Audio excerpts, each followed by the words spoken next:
hawa nafsu yang dibungkus dengan kalimat indah tadi, kata indah tadi, cinta. Cinta. Karena cinta tidak pernah memandang rendah wanita, Queens.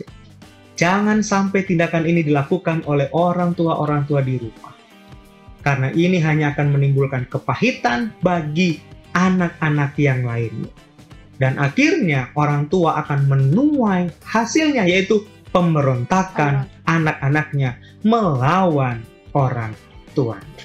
Tantangan hidup, pencobaan, pergumulan hidup dapat dialami oleh semua orang dalam segala lapisan usia. Mau itu muda, mau itu tua.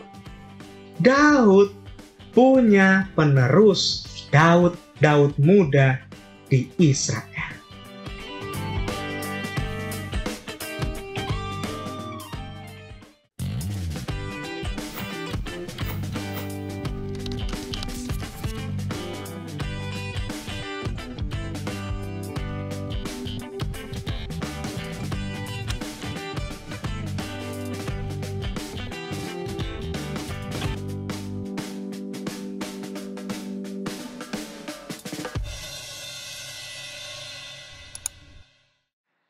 Teman-teman Facebook, kembali login lagi di acara Facebook What's on Your Mind. Bersama saya, Queensley Britney, dan juga narasumber kita yaitu Pak Pendeta Deddy Kurniawan. Shalom Pak Pendeta. Shalom Queensley. Apa kabar Pak Pendeta? Puji Tuhan, sehat-sehat. Puji Tuhan.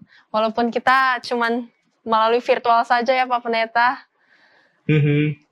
Iya, jadi tentunya ya agak sedikit canggung di awal, tetapi pasti kita bakal belajar sama-sama tentunya. Jangan canggung, Queen. Ingat, walaupun kita bertemu lewat virtual, teman-teman Facebook di rumah juga bertemu lewat virtual. Tapi kasih Yesus tetap bisa kita rasakan di tempat kita masing-masing. Amin, Pendeta. Ya, aku juga mau ingatkan kepada teman-teman, mungkin yang mau bertanya di sosial media, baik Instagram, Facebook, maupun YouTube, dan juga aplikasi lainnya, bisa langsung saja bertanya, atau mungkin ada request mau kenalan dengan tokoh-tokoh Alkitab yang mana, bisa langsung saja di kolom chat, kalian bisa chat di sana, di kolom komentar, kalian bisa komentar di sana. Betul sekali, Queens. Dan kalau ada yang mau misalnya permohonan doa nih, ada pergumulan atau ada sesuatu yang ingin dia rindu alami dalam kehidupannya, boleh chat atau hubungi call center Hope Channel Indonesia. Tim pendoa Hope Channel Indonesia akan mendoakan setiap pergumulan teman-teman Facebook yang sudah masuk ke kru Facebook tentunya, Queens. Iya, pasti Pak Pendeta. Jadi kita bukan hanya berdoa, atau mungkin kita nggak berdoa cuma buat acara ini aja, tetapi berdoa untuk teman-teman semua di rumah. Mungkin ada suatu kesaksian dari mereka yang mau ingin didoakan, dapat langsung hubungi Facebook pastinya. Nah, betul. Artinya kita belajar Alkitab, bagus kan Queens ya, kita belajar tokoh-tokoh Alkitab setiap episode. Tapi kita juga perlu belajar peduli satu sama lain. Paling tidak, kita mulai dulu dengan mendoakan mereka, Queen. Amin, Pak Pendeta. Ya, untuk saat ini aku mau nanya nih, Pak Pendeta, tokoh Alkitab apa lagi yang akan kita bahas pada hari ini? Oke, sebelum aku kasih clue ya, kira-kira tokoh Alkitab siapa yang akan kita bahas di pertemuan kali ini, di episode kali ini, aku mau ajak semua teman-teman Facebook di rumah untuk login sama kita nih, Queens. Ajak sebanyak-banyaknya. Share ke semua teman-teman lainnya kan. Supaya berkat yang diterima bukan cuma buat kita sendiri kan, Queens. Iya, banyak betul teman-teman sekali. lainnya tuh, Queens, yang bisa join. Iya. Dan pastikan untuk mendownload aplikasi Hope Channel Indonesia di App Store, di Play Store. Di Play Store ya kan. 24 jam kita sudah streaming loh sekarang. Iya, sudah live streaming terus. Betul. Jadi artinya kita kan lagi PPKM ketat ini kan, kita di rumah aja. Mungkin butuh hiburan, butuh kekuatan, stres orang, depresi. Supaya iman kita tetap kuat ya Pak Pendeta. Itu dia, guys. Artinya Hope Channel hadir untuk memberikan kekuatan, menjadi sahabat rohani bagi semua teman-teman Facebook di rumah. Dan kalau misalnya ada beberapa episode yang mungkin kelewat nih, Queens ya. Misalnya, aduh, episode ini mungkin lagi sibuk ya Pak Pendeta. Betul. Apa yang harus dilakukan, Queen? Langsung aja bisa search di YouTube, Facebook. Pasti langsung keluar Betul semua sekali. episodenya. Betul, semua episode. Bahkan ada yang beberapa tahun lalu, episodenya juga masih ada di Masih sana. ada ya? Jadi artinya teman-teman bisa belajar. Nah, kalau misalnya Queensley dan teman-teman yang lainnya butuh bahan renungan misalnya di Komsel, di Care Group, Iya. atau di pertemuan apa saja, boleh free menggunakan materi yang telah kita bahas untuk dibahas kembali ke pertemuan-pertemuan rohani. Betul sekali, Pendeta. Oke, aku langsung jawab pertanyaan Queensley ya. Tokoh siapa yang akan kita bahas? Ini kita mau kasih clue nih biar teman-teman bisa tebak nih Queens ya. Oke. Dia ini adalah tokoh yang hebat ya bagi bangsa Israel. Sejarah bangsa Israel mungkin gak akan lengkap tanpa tokoh ini. Setelah kematian raja pertama namanya Saul, dia kemudian diangkat menjadi suksesornya Saul, the next king setelah Saul. Orang bilang kulitnya kemerah-merahan, kemudian peristiwa yang hebat terjadi ketika dia mengalahkan raksasa pendekar dari Filistin dengan satu ayunan saja. Tapi kita nggak akan bahas cerita itu. Tapi tokoh itu akan kita bahas ketika tokoh ini tampaknya sudah mulai tua dan kehilangan kekuatannya. Oh iya. Sudah bisa ketebak, Vince? Siap, kita akan membahasnya, tetapi jangan kemana-mana dulu, jangan lockout dulu. Kita akan kembali lagi setelah yang satu ini.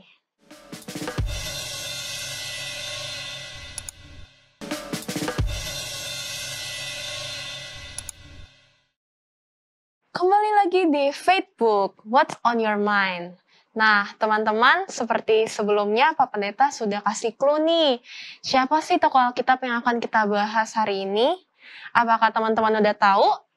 Nah, kita langsung aja nanya ke pendetanya nih. Apakah jawaban kalian sudah benar apa belum? Ya Pak Pendeta, siapa sih tokoh Alkitab yang akan kita bahas sekarang ini? Ya, Queen. Ini adalah tokoh yang beberapa kali kita sudah bahas di pembahasan sebelumnya di episode Facebook sebelumnya ya. Sepertinya nggak lengkap kalau hanya membahas masa mudanya, terus puncak kejayaannya, dan tidak membahas akhir hidupnya. Oke?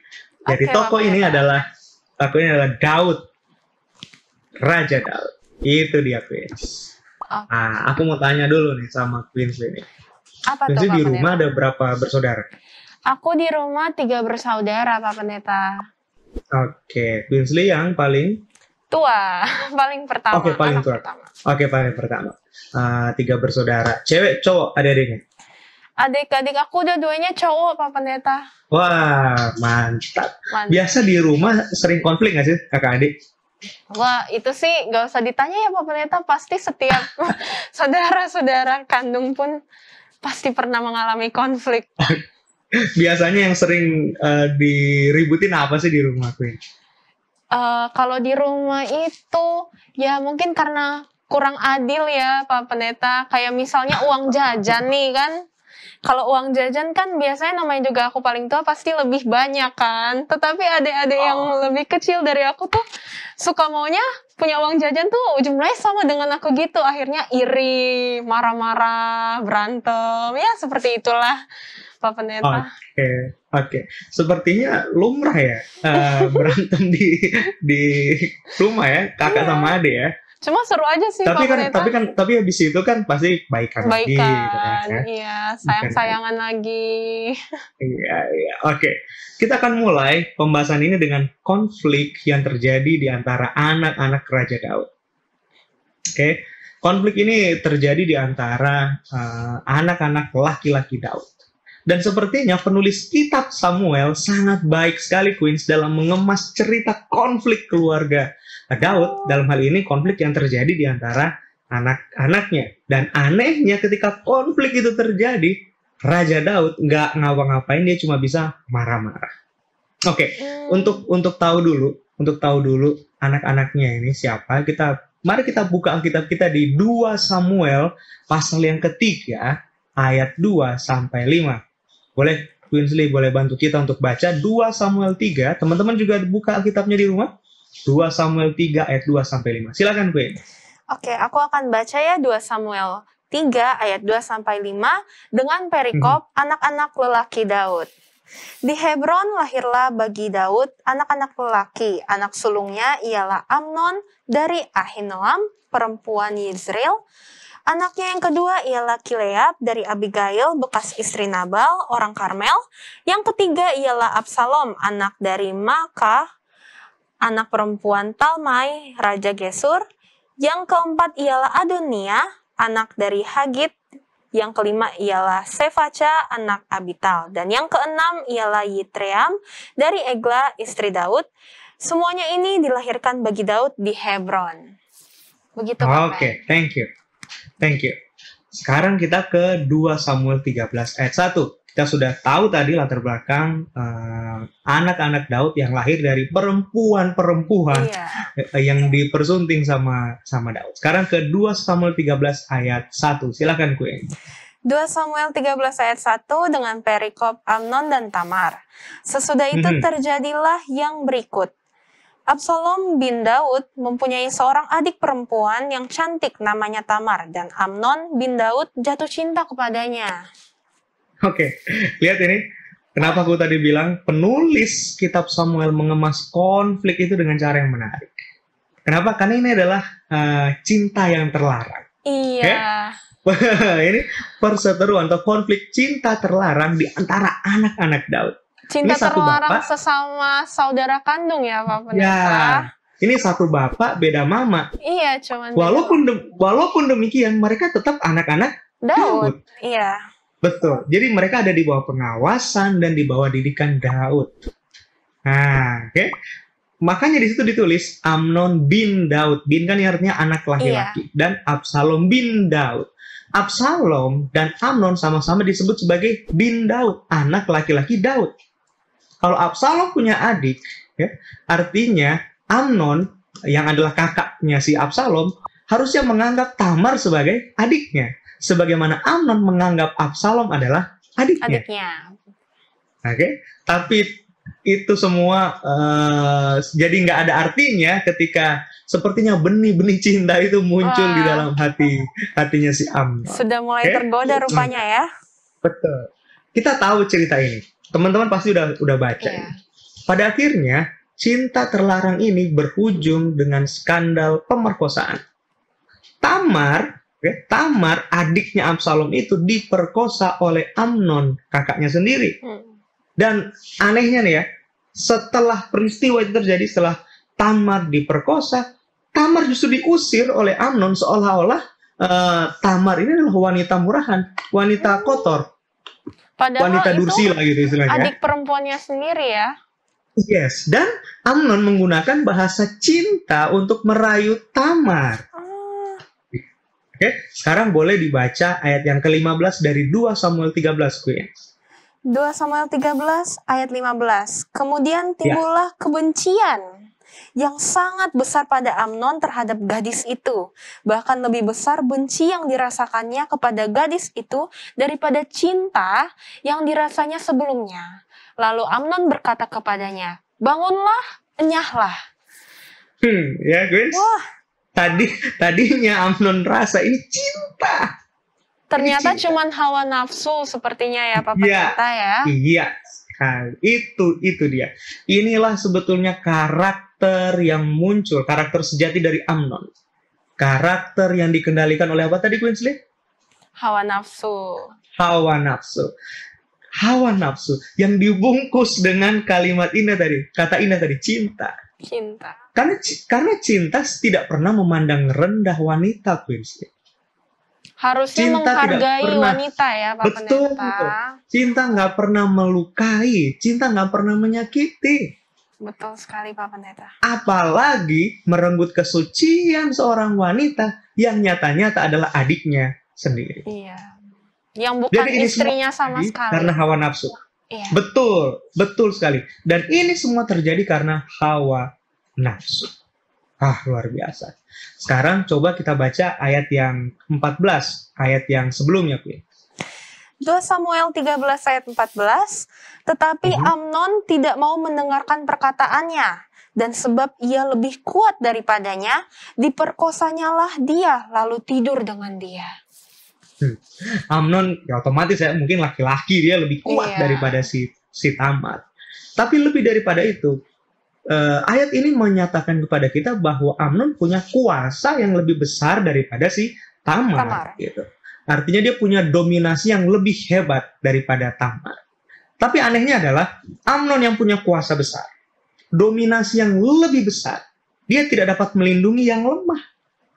Amnon, seorang kakak yang tadinya cinta, tapi dia gunakan cintanya untuk menuruti hawa nafsunya, sehingga cinta yang seharusnya melindungi adiknya, sekarang dia gunakan itu untuk melecehkan adiknya, merendahkan adiknya, Bahkan yang seharusnya membuang adiknya dilindungi dan dicintainya. Bahkan dia sampai membuang adiknya sendiri ya Pak Pendeta. Betul Di akhir-akhirnya. sekali, betul sekali. Nah, ini pelajaran penting, Queens, untuk kita, untuk teman-teman Facebook. Teman-teman orang muda, cinta sejati atas lawan jenis nggak boleh dikendalikan sama hawa nafsu. Nggak boleh. Itu hanya akan membawa kita kepada bencana. Bagi kita mungkin ya, bagi kita yang punya kasih persaudaraan satu dengan yang lain, kita harus punya kasih sejati sebagai seorang saudara tanpa ada hawa nafsu. Nih, kata hawa nafsu ini bukan hanya sekedar sebuah tindakan dominasi seksual. No. Tapi ini juga lebih kepada dominasi kita atas klaim bahwa kita lebih berkuasa daripada orang lain. Sehingga kita gunakan kuasa kita untuk menyakiti orang lain, melukai orang lain, menindas orang lain yang lebih lemah dari kita. Lebih-lebih lagi, kita gunakan itu untuk melukai, menyakiti, menindas mereka yang sekandung sama kita. Seperti apa yang dilukiskan sama Alkitab, itu terjadi kepada bin Daud, anak laki-laki. Anak Daud. Iya. Oh, Pak Pen, ternyata seru banget ya topik pada saat ini, tetapi mungkin kita harus kembali lagi nanti di segmen selanjutnya. Jadi teman-teman jangan kemana-mana, tetap stay tune di Facebook.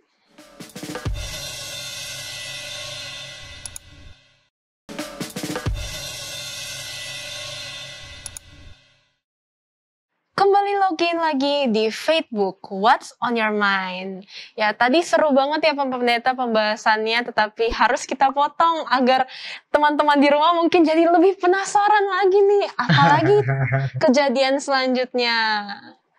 Baik. Oke, kita lanjut lagi ya, Chris ya? Siap Pak Pendeta. Oke, kita lanjut lagi. Kita sekarang ke ayat yang ke-21, Chris. Masih di perikop yang sama. 2 Samuel pasal 13. Silahkan Gun, boleh bantu kita membaca ayat 21. Baik Pak Pendeta. 2 Samuel 13 ayat 21. Ketika segala perkara itu didengar Raja Daud, sangat marahlah ia. Respons Daud sederhana aja.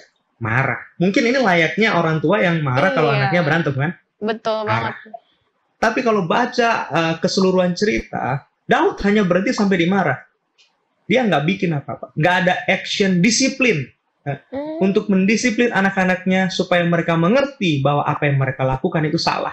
Terlebih lagi, Daud tidak mendisiplin Amnon yang telah melakukan perbuatan tercela kepada adiknya sendiri. Tamar.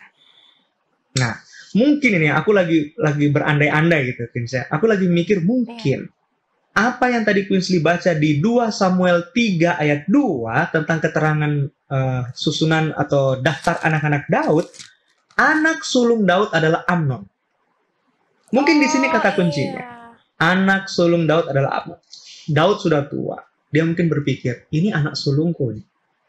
Biasanya dalam hierarki kerajaan, anak sulung nanti akan mewarisi tahta kerajaan, kan? Iya, betul Pak Pendeta. Tapi ingat, apapun alasannya, kesalahan tetaplah kesalahan. Kejahatan tetaplah kejahatan. Dan kalau Quincy baca ayat yang ke-23, coba baca kalimat pertama aja. Sesudah lewat 2 tahun. Oke. Daud bayangin, peristiwa itu dilupakan seolah-olah nggak terjadi apa-apa selama 2 tahun. Oke. Jadi Daud biarin aja. Inilah kemudian yang membuat Absalom itu dendam banget. Dan selama 2 tahun itu mungkin Absalom gondok ya dalam hati. Bokap gimana sih? Iya. Masa lihat ini kayak, gimana nih si abang kayak gini nggak diapa-apain. Dan anehnya, Ya, Kalau gimana, Vin? secara manusiawi juga seorang bapak kalau ngelihat kayak gitu lebih dari marah mungkin ya Pak Pendeta. Bisa Iya, saja, ya kamu sudah ngomong adikmu kamu pergi saja dari rumah. Mungkin seperti itu, kita tidak tahu iya, ya kalau secara manusia. betul. Nanti kita akan lihat pesan rohani kenapa Daud membiarkan hal ini. Oke? Oke Pak Pendeta. Selama 2 tahun itulah kemudian Absalom coba untuk merancang sebuah peristiwa sehingga tindakan balas dendam kepada Amnon itu bisa dilakukan. Artinya, Amnon, kamu sudah menodai adikku, kamu harus kubalas. Bahkan dia setting cerita kejadian peristiwa supaya Amnon ini boleh mati di tangannya. Oke? Kita lihat kemudian Absalom mengadakan pengguntingan bulu domba. Oke? Pengguntingan bulu domba. Jadi Absalom undanglah semua anak-anak raja. Diundang semua, diundang anak-anak raja. Jadi disinilah kemudian di peristiwa pengguntingan bulu domba, si Absalom coba untuk nego sama si Daud. Pak, boleh nggak Pak? Kira-kira si Amnon itu ikut sama saya. Tapi sepertinya Daud nggak mau supaya Amnon ikut sama Absalom. Kayak, ngapain sih, nggak usah lah. Tapi karena Absalom terus memaksa, dan Daud mungkin sudah lupa karena sudah 2 tahun masalah ini terjadi, jadi akhirnya Daud izinkan. Dan singkat cerita, Absalom bisa membalas dendamnya atas perlakuan Amnon yang memperkosa adiknya. Tamar, adiknya. Nah, ini Queens. Ini dia pelajaran pentingnya. Iya, di Israel ya, pelanggaran terhadap dosa zina, terutama pemerkosaan, adalah hukuman mati. Oke? Jadi jangan heran kalau Daud marah waktu itu. Tapi kan kita sudah tahu tadi, Daud cuma marah doang, nggak bikin apa-apa. Bahkan teguran kepada Amnon pun nggak ada. Dan selama 2 tahun Amnon berlindung di dalam kerajaan. Oke? Jadi dia yang pasang badan sama Amnon tuh Daud. Oke? Jadi Daud ngerti, Queens, bahwa ini adalah bagian dari teguran dan hukuman dosa yang dilakukan dengan tangannya sendiri. Kenapa? Karena Daud pernah melakukan pelanggaran yang sama ketika mengambil istri orang. Seperti itu ya. Pelajaran sebelumnya, di episode sebelumnya sudah kita pelajari ketika dia ambil Batsheba, ingat? Oh iya, betul. Daud harusnya mati karena tindakan itu. Tapi Daud sepertinya lepas. Jadi kayak Daud lihat apa yang anak saya lakukan, apa yang Amnon lakukan, sepertinya persis seperti apa yang saya. Iya. Karena kalau kata pepatah juga, buah jatuh tidak jauh dari pohonnya. Jadi sama mungkin karena Amnon ini anak pertama dari Daud, sehingga mungkin sikap-sikap atau sifat perilaku Daud juga jatuh kepada anak-anaknya, terlebih kepada Amnon kan tentunya anak sulungnya ya Pak Pendeta ya. Nah, ini pelajaran penting bagi kita orang tua yang mungkin sementara menonton tayangan ini. Daud ini kan pahlawan yang hebat. Iya, betul. Tapi sayangnya kehebatannya nggak berdaya di hadapan anak-anaknya yang berbuat kejahatan dengan sesuka hati. Daud yang jago menghabisi musuh-musuhnya ketika berperang, sepertinya kehilangan sentuhannya ketika berhadapan dengan anak-anaknya. Ini Daud nih. Tiba-tiba saja dia nggak bijaksana. Tiba-tiba dia tidak adil. Dia tidak menghukum orang yang bersalah. Ini yang berbahaya. Oke? Jadi jangan sampai tindakan ini dilakukan oleh orang tua di rumah. Karena ini hanya akan menimbulkan kepahitan bagi anak-anak yang lainnya. Dan akhirnya orang tua akan menuai hasilnya, yaitu pemberontakan anak-anaknya melawan orang tuanya. Jadi bagaimana mungkin, Queens, dia akan hukum mati Amnon, sementara Daud lolos dari hukuman mati? Jadi dilema kan si Daud kan? Iya. Aduh, gua aja yang lalu dilepasin. Masa gua hukum anak gua? Nanti apa kata orang? Masa anak sendiri saya hukum mati kan? Aneh juga. Tapi itulah yang terjadi. Daud kompromi dengan dosa dan kejahatan anak. Daud ini tipe-tipe banyak orang tua ya. Mungkin aku sendiri nanti kalau mendidik anak. penampilan gagah kita ya, sosok pahlawan yang melekat sama kita, melempem di depan anak-anak. Karena kita nggak bisa ambil tindakan disiplin mengatakan dosa adalah dosa. Iya, betul. Pasti langsung Kita sering, dimaafkan. betul. Kita sering dikendalikan oleh perasaan nih. Betul Ketimbang prinsip-prinsip suci hukum Tuhan. Kita pikir kita sedang, nggak apa-apa lah, murah hati. No, justru tindakan murah hati itu akan membawa anak-anak kita kepada jurang kebinasaan. Akhirnya, sedikit demi sedikit, anak-anak itu akan lari atau hilang di hadapan Tuhan. Jadi kita ini sebagai orang tua, aku mungkin masih lama ya Pak Pendeta, tapi maksudnya tuh orang tua jadinya harus lebih disiplin kepada anaknya. Jika salah ya salah, nggak usah harus dimanja-manjakan. Kan zaman sekarang kebanyakan ya udah dimaafin aja, mungkin nanti selanjutnya dia akan berubah. Jangan berpikir seperti itu, melainkan ya harus tegas ya Pak Pendeta ya. Iya, artinya maaf, memang perlu kita maafkan kesalahan anak-anak kita. Tapi harus ada sebuah tindakan, disiplin kepada mereka, agar mereka mengerti bahwa tindakan mereka itu salah dan melanggar perintah Tuhan. Oke? Nah, sekarang ceritanya beralih ke 2 Samuel 14. Oke? 2 Samuel 14. Hati Daud sepertinya merindukan Salomo. Itu yang tergambar di ayat yang pertama kan, Gus? Iya. Daud katanya rindu sama Salomo. Oh sorry, Absalom lagi. Absalom, thank you sudah mengkoreksi. Absalom. Karena Absalom bunuh si Amnon, jadi Absalom lari, sehingga hubungan antara Daud dan Absalom nggak bagus. Jadi ini adalah salah satu akibat ketidakdisiplinan Daud sebagai orang tua. Akhirnya hubungan antara anak dan orang tua renggang. Singkat cerita, hubungan itu singkat cerita dapat baik kembali oleh karena Yoab, panglimanya Daud, mendamaikan Daud dan Absalom. Nah, sekarang hubungan itu mau dibina kembali kan? Mau baik lagi nih, mau baikan mereka. Sekarang kita beralih ke 2 Samuel 15. 2 Samuel 15. Queensley boleh membaca ayat 7 sampai dengan ayat yang ke-8. Boleh, Coach. 2 Samuel 15 ayat 7 sampai 8 dengan judul perikop Absalom mengadakan persepakatan gelap. Ayat 7, sesudah lewat 4 tahun bertanyalah Absalom kepada raja, izinkanlah aku pergi supaya di Hebron aku bayar nazarku yang telah kuikrarkan kepada Tuhan. Sebab hambamu ini ketika masih tinggal di Gesur, di Aram, telah bernazar demikian. Jika Tuhan sungguh-sungguh memulangkan aku ke Yerusalem, maka aku akan beribadah kepada Tuhan. Oke. Lihat ini ya.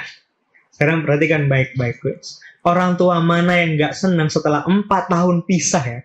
4 tahun pisah tadi kan? Setelah 4 tahun pisah, tiba-tiba anaknya datang bilang gini, Pak, aku mau beribadah sama Tuhan. Aduh. Senang sekali senang pasti. Iya. Senang banget kan? Apalagi dia bilang, aku akan membayar nazarku sama Tuhan. Aku akan mendirikan mezbah korban bakaran bagi Tuhan. Aduh, Daud yang sudah tua rasa kayak, Tuhan, kematian anakku Amnon terobati, anakku Absalom bertobat. Semoga nanti Absalom boleh jadi the next king gitu ya, menggantikan aku. Aduh, seneng banget. Seneng banget kan? Seneng banget. Tapi Daud nggak tahu ini adalah niat busuk yang sedang dilakukan, yang akan dilancarkan oleh Absalom. Nah, ayat 1-6 di 2 Samuel 15, Queens, ini kayaknya terlalu panjang kalau kita baca, tapi aku akan rampungkan, Queens ya.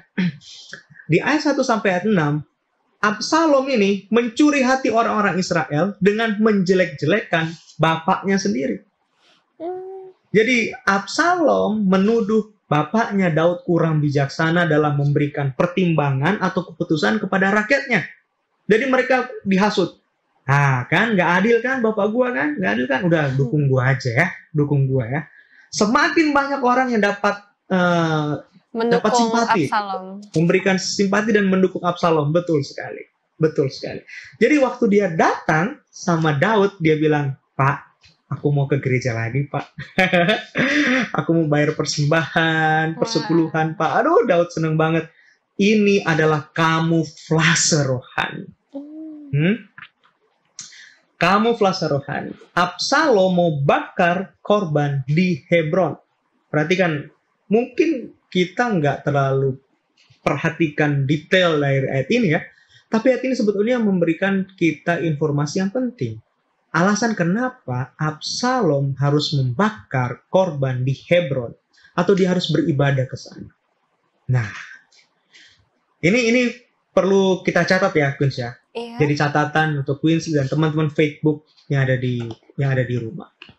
Untuk pertama kalinya Hebron. Ini kita mau bahas Hebron ya. Kenapa Absalom mau pergi ke Hebron? Untuk pertama kalinya, Hebron di dalam Alkitab disebut sebagai tempat Abraham membangun mesbah bagi Tuhan. Di Kejadian 13 ayat 18. Oke. Sekarang, Sarah yang adalah nenek buyutnya atau istrinya Abraham ini, mati dan dikuburkan di Hebron. Kejadian 23:2.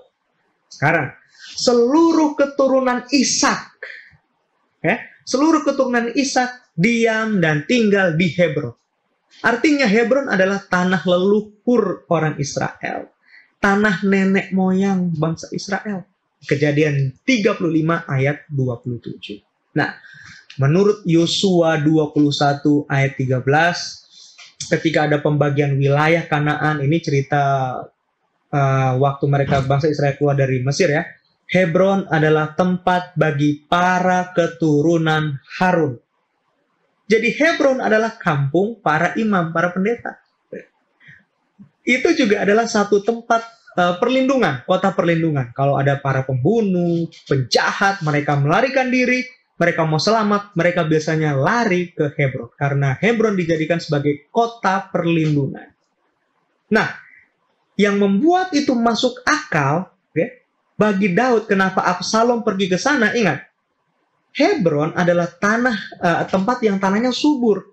Peternakan domba itu bagus di sana. Artinya kalau mau mempersembahkan korban, mengambil domba dari Hebron itu memang tepat. Dombanya domba super. Selain itu, Hebron adalah tempat bersejarah bagi Daud. Karena di sanalah pertama kalinya Daud merebut hati orang Israel dan mendirikan cikal bakal pemerintahan Israel yang hebat itu. Baik Pak Pendeta, sepertinya tambah menarik lagi ceritanya ya. Kita akan sambung lagi. Kita akan pastinya kita bakal kembali lagi setelah yang satu ini.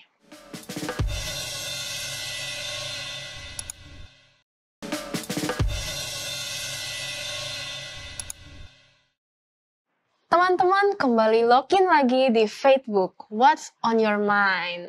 Nah, seperti tadi Pak Pendeta sedang bercerita gimana sih itu tanah Hebron ya Pak Pendeta ya. Jadi mungkin kita akan lanjutkan kisahnya tentang Absalom dan Raja Daud ini. Silakan Pak Pendeta. Oke, Queen. Jadi tadi udah aku kasih tahu ya sama kita, sama teman-teman, sama Queensley bahwa Hebron ini tempat yang potensial, tempat yang strategis.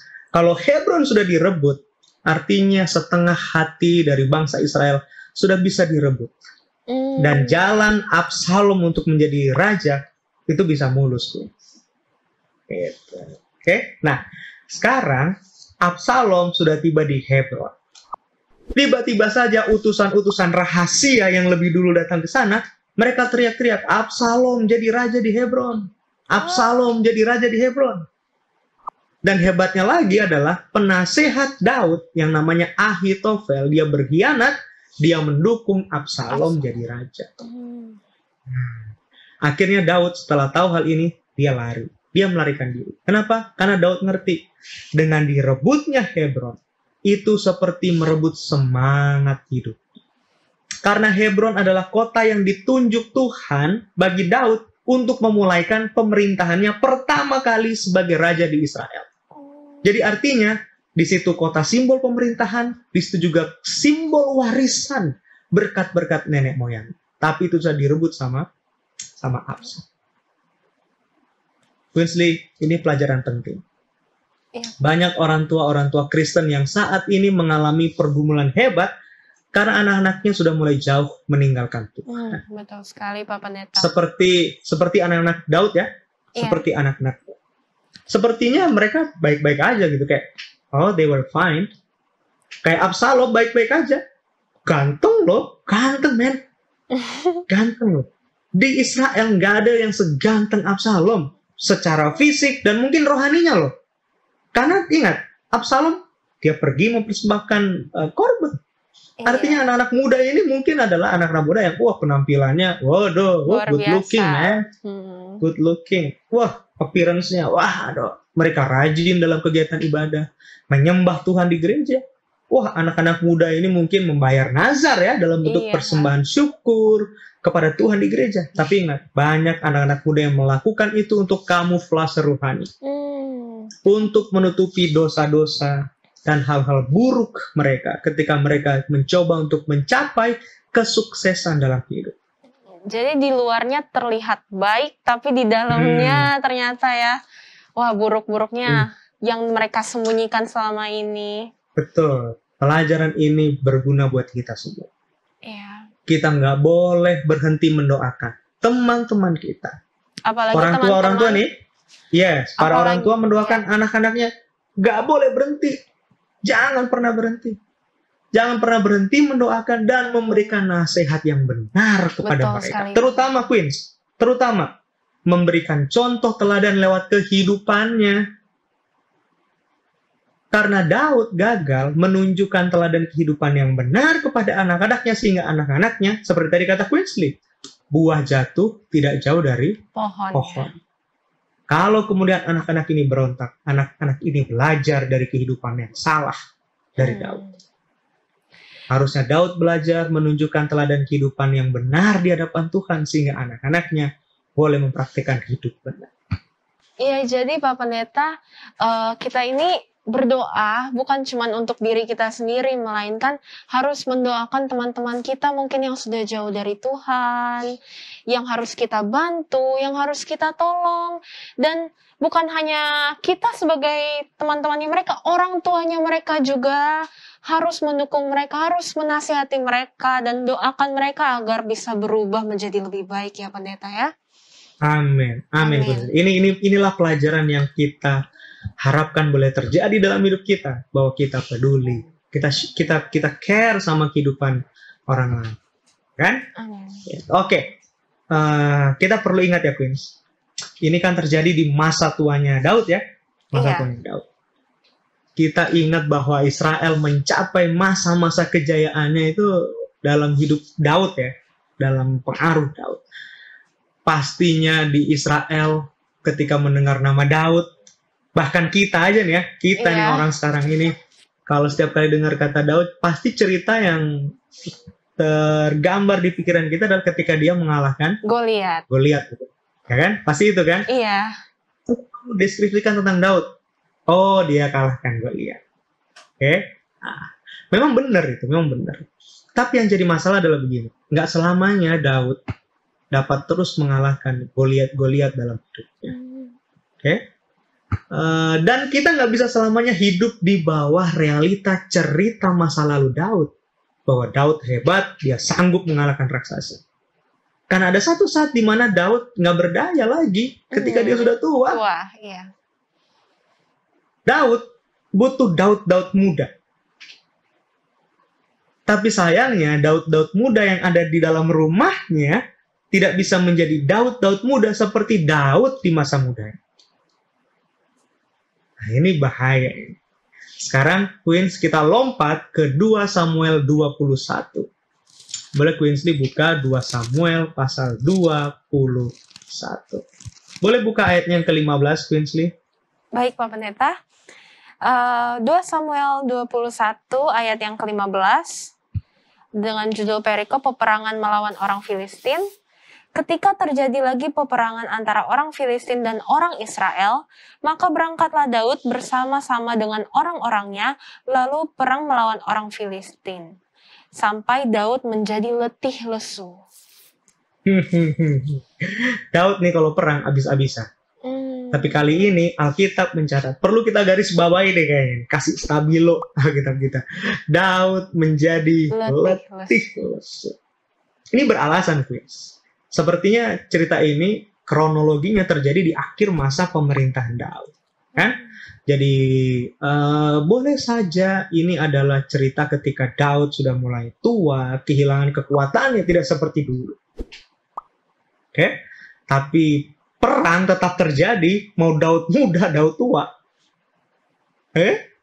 Jadi ini pelajaran rohani yang penting buat kita. Kita nggak bisa bilang tantangan hidup itu hanya bisa dialami sama orang muda atau orang tua. Tantangan hidup, pencobaan, pergumulan hidup dapat dialami oleh semua orang dalam segala lapisan usia. Mau itu muda, mau itu tua. Ya? Betul, Pak Pendeta. Tapi poin-poin pentingnya ini. Daud saat itu berperang dengan hebat, tapi Daud merasa dia nggak sanggup untuk terus berperang. Gimana nggak ya, Firza? Gimana nggak mau capek ya? Karena yang Daud hadapi orang Filistin saat itu adalah orang-orang yang gila, perawakannya tinggi-tinggi, men. Besar-besar. Kalau anak sekarang bilang gitu ya. Wah, luar biasa, badannya gede banget. Ini adalah saudara-saudaranya Goliat dulu yang pernah dikalahkan sama si Daud, itu datang lagi dan berperang. Gitu. Nggak berdaya Daud. Ini kalau aku mau umpamakan ya, ini anak-anak yang suka basket mungkin ya. Di tahun ini siapa sih yang nggak kenal sama Stephen Curry ya? Dia dapat best player NBA this year. Tapi dia nggak bisa bawa timnya untuk menang, untuk juara NBA. Siapa juga yang nggak kenal sama Cristiano Ronaldo gitu kan? Waduh, dia top skor kemarin Euro. Tapi dia nggak bisa bawa timnya, negaranya ke final. Ini sama kayak Daud. Daud yang punya nama hebat, nama besar, tapi sekarang waktu berperang, kewalahan. Letih lesu. Mungkin ini orang Filistin ini udah ketawa-ketawa. Habis lo ya. Habis lo. Sekarang bayangkan di ayat yang ke-16, Queens, ada orang yang namanya Yisbi Benob. Okay? Ditulis di situ dia termasuk keturunan raksasa. Bayangin tobatnya 300 shikal. Dia bawa pedang, bukan pedang lama, pedang baru, artinya tajam ya. Tajam. Dan waktu Daud bertempur lawan dia, Daud kalah. Di ayat 18, 19, 20, ada lagi orang-orang raksasa lain. Ada yang namanya Saf.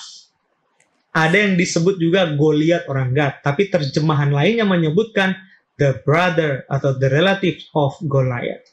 Saudaranya Goliat. Lalu ada lagi orang yang nggak dicatat, nggak tahu siapa namanya. Tapi tinggi perawakannya. Bayangin di ayat 20 nih, Queens. Di ayat 20. Iya. Orang ini, jari kaki dan tangannya jumlahnya 6. Ya kan? Jadi semua jarinya jumlahnya ada 24. Dan dia disebut keturunan raksasa. Kalau Daud udah teler, nggak berdaya, siapa lagi yang mau kalahin mereka?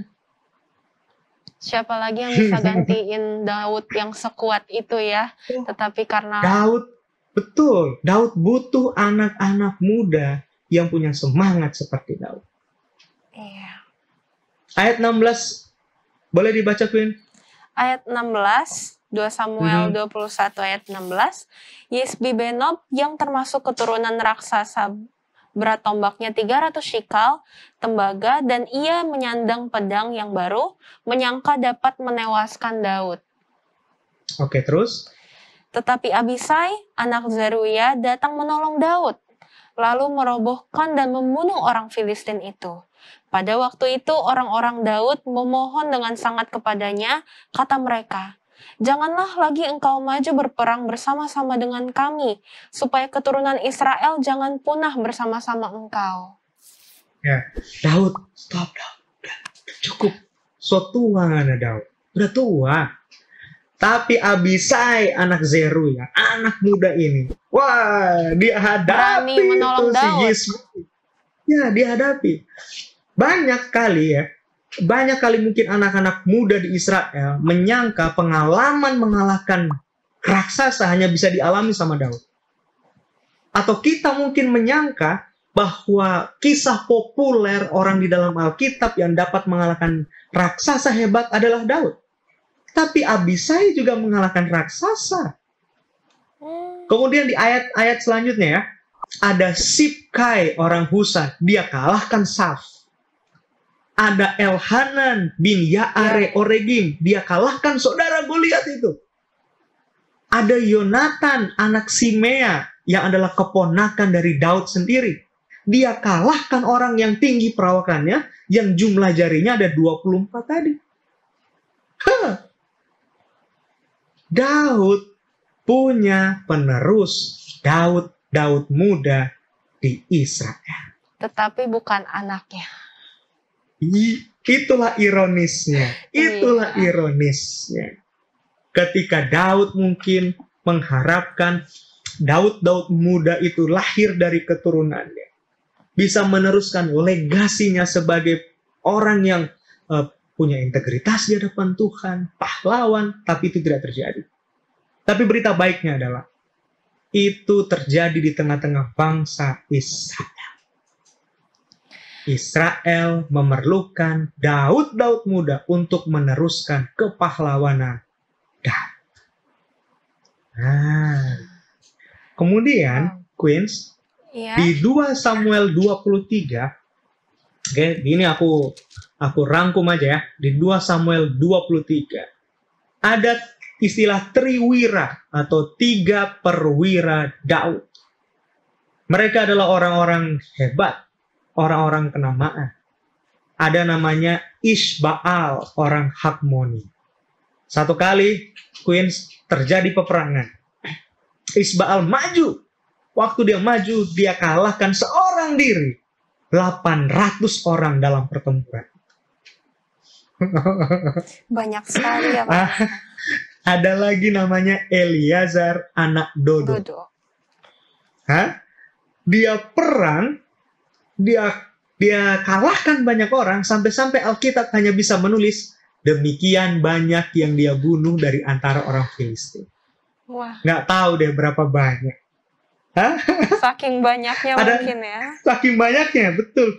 Nah, menariknya lagi ada lagi satu orang namanya Sama anak Age. Ya kan? Mereka ini adalah triwira dari Daud. Jadi satu kali orang Israel dikepung di sebuah ladang Brenebon katanya, ladang penuh kacang merah. Ladang penuh kacang merah. Mereka dikepung sama orang-orang Filistin. Orang-orang Israel lari tunggang-langgang. Wah, mereka lari. Tapi apakah Sama anak Age dia lari? Tidak. Dia berdiri di tengah-tengah ladang itu. Dia hantam semua orang-orang Filistin. Orang-orang Filistin ini dikalahkan. Luar biasa. Luar biasa ini, Queens. Cerita ini, Queens, memberikan kita pelajaran penting. Terutama bagi kita generasi muda ya, anak-anak muda nih. Anak muda. Bahwa serangan setan terhadap kita itu luar biasa. Tapi seperti orang-orang muda yang berperang bersama dengan Daud, mereka bisa mengalahkan raksasa-raksasa yang hebat itu. Kita pun bisa mengalahkan setiap serangan-serangan setan yang kita lihat seperti raksasa-raksasa tinggi yang nggak bisa kita kalahkan. Jadi kalau orang-orang muda itu dapat mengalahkan raksasa-raksasa itu, kita pun dapat melakukannya. Yes. Kita generasi-generasi muda di dalam rumah tangga Queensley, di dalam gereja, kita juga harus dapat melakukannya. Tapi yang jadi pertanyaan adalah, maukah kita maju bertempur bersama generasi-generasi tua itu dalam arti Daud? Banyak anak muda yang pikir, sini orang tua, terlalu kuno kalian, terlalu konvensional, terlalu ini. Sebuah pelayanan yang dilakukan dengan spirit, dengan semangat kesatuan antara generasi Daud yang sudah tua dan generasi muda ini, kalau mereka berperang bersama-sama, setiap tantangan-tantangan akan dikalahkan. tantangan keluarga. Kita sementara hidup di tengah-tengah pandemik, bukan? Betul. Pandemik bikin kita susah. Iya. Wah, pandemik bikin kita bingung semua. Tapi kalau kita punya kesatuan, punya semangat yang bersatu, spirit yang mempersatukan orang tua dan orang muda, pasti kita akan mengalahkan pandemik yang di hadapan kita yang seperti Amin. raksasa. Amin, Pak Pendeta.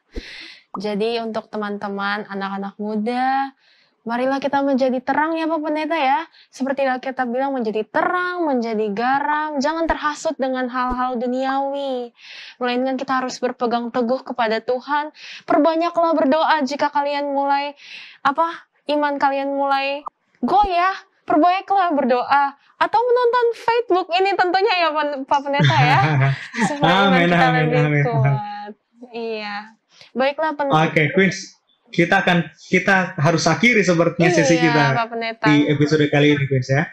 Tapi kita akan ambil kesimpulan-kesimpulan yang penting, Queens. Aku mau tanya dulu sama Queens, satu atau dua kesimpulan. Apa yang Queens ambil dari pelajaran kita episode kali ini? Kesimpulan yang aku bisa ambil yang pertama ya, sebagai anak muda, haruslah kita menjadi terang seperti yang aku tadi bilang Pak Pendeta, di mana kalau misalnya ada kita terhasut dengan hal-hal duniawi, jauhkanlah itu segera daripada kita mulai terhasut dengan hal-hal seperti itu Pak Pendeta. Itu yang pertama. Yang kedua, mungkin sebagai anak juga harus dengar-dengaran kepada orang tuanya. Dengan nasihat-nasihat yang diberikan, jangan pandang enteng dengan nasihat-nasihat tersebut. Terlebih kita harus, oh iya mah, iya Pak, aku akan perbuat seperti apa yang mama papa bilang, karena ingat, mama papa itu, orang tua itu adalah wakil Allah di dunia ini. Itu selalu yang mama dan papa saya juga camkan, mama dan papa itu adalah wakil Allah di dunia ini. Jadi apapun perkataan orang tua itu adalah yang terbaik buat anaknya pastinya. Itu Pak Pendeta. Oke, aku mau tambahkan. Maksudnya melanjutkan ya, bukan aku mau koreksi tadi kesimpulan dari Queensley. Setiap hasil pencapaian yang kita raih di atas hidup ini, seperti Daud mencapainya. Daud butuh orang-orang hebat di belakang. Every great man yang punya story yang hebat itu, mereka punya pendukung-pendukung yang hebat di kehidupan mereka. Seorang suami, dia punya istri yang mendukung. Seorang istri, dia punya suami yang mendukung. Suami istri punya anak-anak yang mendukung. Anak-anak seperti Queensley punya saudara yang saling mendukung. Ya, kita harus belajar saling mendukung satu sama lain, supaya nama kita terukir dalam kitab sejarah yang manis di kitab kehidupan. Amin. Seperti nama-nama anak-anak muda ini terukir di kitab sejarah orang Israel. Queensley, mari kita satukan hati kita untuk berdoa bersama-sama. Kita doakan teman-teman Facebook di rumah. Baik, Pendeta. Mari kita bersatu dalam doa. Tuhan yang baik, Tuhan yang bertahta dalam kerajaan surga, Tuhan yang maha pengasih, maha pemurah, Tuhan yang mengizinkan kami untuk menikmati berkat kehidupan sampai saat ini. Tuhan, kami mengucap syukur untuk pelajaran indah pada episode kali ini, di mana kami boleh belajar di hari tua Daud. Ada saat-saat di mana Tuhan, kekuatan kami sepertinya lenyap dan daya juang kami sepertinya hilang. Tuhan, kami butuh untuk saling bahu-membahu seperti anak-anak muda Israel yang datang berperang dan berjuang bersama-sama dengan Daud untuk meraih kemenangan. Ini adalah saat-saat di mana kami boleh meninggalkan segala konflik yang terjadi di dalam keluarga kami, gereja kami, sehingga kami boleh bahu-membahu untuk menyelesaikan dan menghadapi setiap tantangan yang kami hadapi, terutama tantangan hidup di tengah-tengah pandemik seperti ini. Kami mohon agar kami punya roh persatuan dan kesatuan untuk mempersatukan hidup kami dengan saudara-saudara kami di dalam rumah tangga kami dan gereja kami. Tuhan, berikan kami inspirasi agar anak-anak muda generasi Tuhan sanggup berdiri dan berperang melawan setiap tantangan-tantangan, terutama raksasa-raksasa yang anak-anak muda hadapi dalam hidup mereka. Ketika mereka menang, mereka tahu itu bukan karena kekuatan mereka, tapi karena kuasa Tuhan. Ajar kami untuk terus bersandar kepada Tuhan. Berkatilah teman-teman Facebook di rumah dalam setiap kehidupan mereka. Yang sakit Engkau sembuhkan, yang lemah iman dikuatkan, yang berduka cita dihiburkan. Pertemukan kami kembali di episode selanjutnya. Kami akan meraup sebanyak mungkin berkat-berkat rohani lewat pembahasan tokoh-tokoh Alkitab. Kami persembahkan doa ini dalam nama Tuhan Yesus Allah penyelamat kami. Haleluya. Amin. Amin. Puji Tuhan. Terima kasih teman-teman yang sudah login di Facebook kali ini. Terima kasih juga kepada Pak Pendeta Dedi Kurniawan yang telah memberikan topik yang cukup menarik dan sangat-sangat menarik, bukan cukup lagi ya, dan luar biasa sekali. Jadi jangan lupa teman-teman untuk pantau terus Facebook kali ini. Sampai jumpa di episode selanjutnya. Kita log out dulu dari Facebook. Terima kasih, sehat selalu, Tuhan berkati.